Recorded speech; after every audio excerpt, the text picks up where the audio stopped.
Hello, everyone, and welcome back into the channel. If you are new here, welcome. My name is Kenia, and on this channel, we talk about faith, lifestyle, and wellness. And today, I wanted to talk about shame.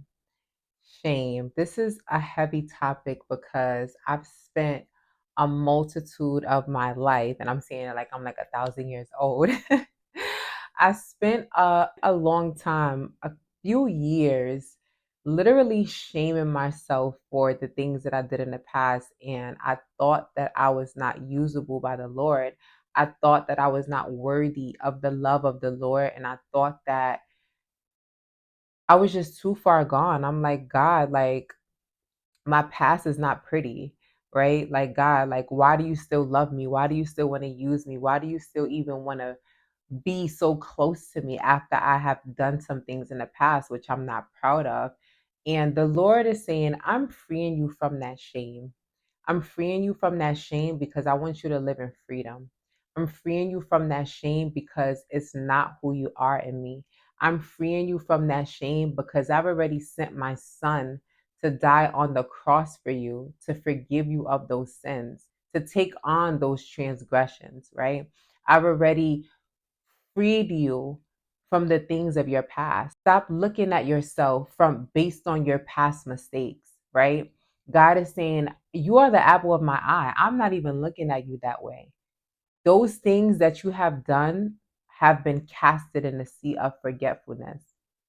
And so God is dealing with me, and I felt led to share because I feel like some of us are dealing with the same thing where, you know, feeling guilty and feeling shameful about how our past looked, right? About the relationships that we've had, about the situations that we got ourselves into, right? When we were leading ourselves based upon our flesh. And God is saying, in order for me to take you to the next level, I need you to forgive yourself. I need you to forgive yourself from the past.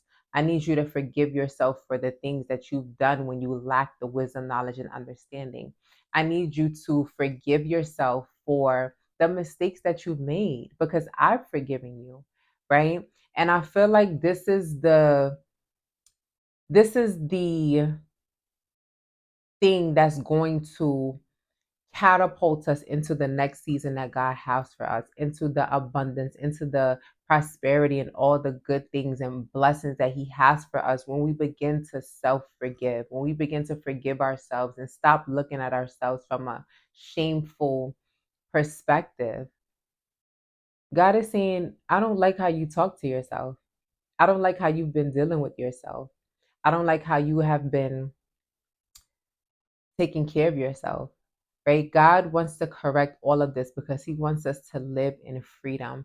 And when we begin to take care of ourselves, starting with our souls, starting with the state of our souls, and that's with the help of the Holy Spirit, we can't do it alone.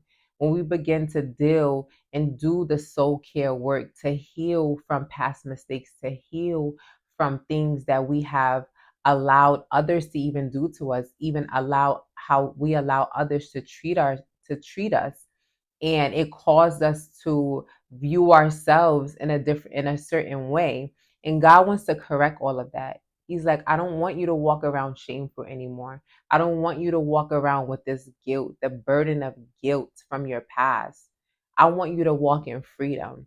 And so the Lord led me to Isaiah chapter 54, verses 4 through 8. And this chapter is it just blessed me so much. But specifically, God highlighted this area, and it reads, do not be afraid, you will not be put to shame. Do not fear disgrace, you will not be humiliated. You will forget the shame of your youth and remember no more the reproach of your widowhood. For your Maker is your husband. The Lord Almighty is His name. The Holy One of Israel is your Redeemer. He is called the God of all the earth. The Lord will call you back as if you were a wife deserted and distressed in spirit, a wife who married young, only to be rejected, says your God. For a brief moment I abandoned you, but with deep compassion I will bring you back. In a surge of anger, I hid my face from you for a moment, But with everlasting kindness, I will have compassion on you, says the Lord, your Redeemer. And I'm just feeling like emotional just reading this because I was literally in shambles, literally in tears when I read this week, because where it says, "You will forget the shame of your youth and remember no more the reproach of your widowhood." That was verse 4. And then where it says, verse 6, "The Lord will call you back as if you were a wife deserted and distressed in spirit." Like, God is not moved by what you've done in the past. He is not guilt tripping you. He is not condemning you because of your past. He wants to heal those parts of you. And oftentimes, when we are so shameful about what we've done in the past, about the mistakes that we've made, we sometimes run away from God. We're like, "God, you don't want to deal with me. You don't want to see me. You don't want to speak to me because I've done X, Y, and Z." And He said, the Lord will call you back as if you were a wife distressed, as if you were a wife deserted and distressed in spirit. He will call you back. Like, He's calling to us. He wants to be near to us. He wants to be he cares so much about us. He is so concerned about our well-being, about our the state of our emotion, about our mental health, about the state of our souls, how we're feeling inside. Like, he is so concerned about every aspect of us. It's insane. Like, it blows my mind every time. Like, God, you love me so much. You love me so much. And you're not moved. Like, you're not judging me based on the past. Like, you literally see beyond that. Like, it's such a beautiful thing. And like, it truly freed me because I'm like, oh my goodness, I was looking at myself in such a negative way. And then like thinking about how others have viewed me. And God is like, I'm not even looking at that. I'm looking at who you are at your core, who I created you to be, like the real you. Like, remove all that stuff, remove all the false identities. Like, I'm looking at the real you. And God wants us to see ourselves in that way also. As we look at God, we should be seeing ourselves, right? Because we were made in his image. And God does not want us to walk in shame and guilt. He wants us to walk in freedom. And so I love the part where it says, "Do not be afraid. You will not be put to shame. Do not fear disgrace. You will not be humiliated." So we will not be put to shame. God is our greatest and ultimate and only Redeemer. He has redeemed us from all of those things of the past. He has redeemed us from the hurts. He has redeemed us from the mistakes. He has redeemed us from the pain that we've caused on ourselves, from self inflictions, from the choices that we have made, right? And in verse 8, where it says, "In a surge of anger, I hid my face from you for a moment, but with everlasting kindness, I will have compassion on you, says the Lord, your Redeemer." And so God is so faithful. Like, even though we may do things that upset him, even though we may do things that he doesn't approve of, he's still so compassionate. He's still so compassionate. He's still so forgiving.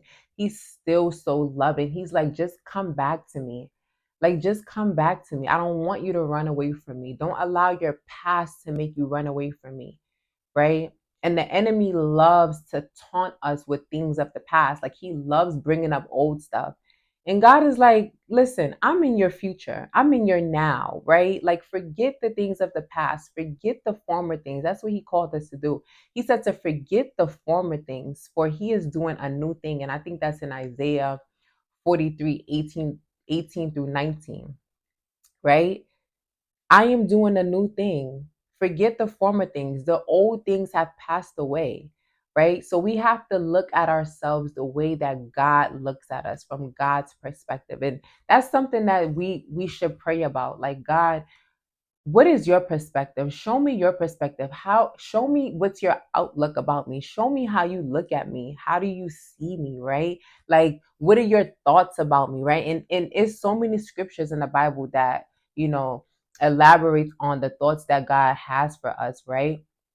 But like God is so personable. And this is what I love about him, because we experience God, all of us, in different ways, right? We have our own personal relationship with the Lord, and he will begin to speak some beautiful things to us, even in his word. But just having one-on-one commune with the Lord, and he would just give us so many downloads that we're beautiful, we're wonderfully and fearfully made, right? Like he created us in his image. That's so majestic, right? Like he took the time to structure us, right? Like he knows the number of hairs on our heads. Like he knows everything about us. He knows us in and out. And so I just want to encourage you with this word. Like, don't continue to look at yourself full of shame. Like, remove that from your heart and just pray to God, like, God, remove that shame from my heart. Like, I don't want to walk in this guilt tripping of self anymore. I don't want to walk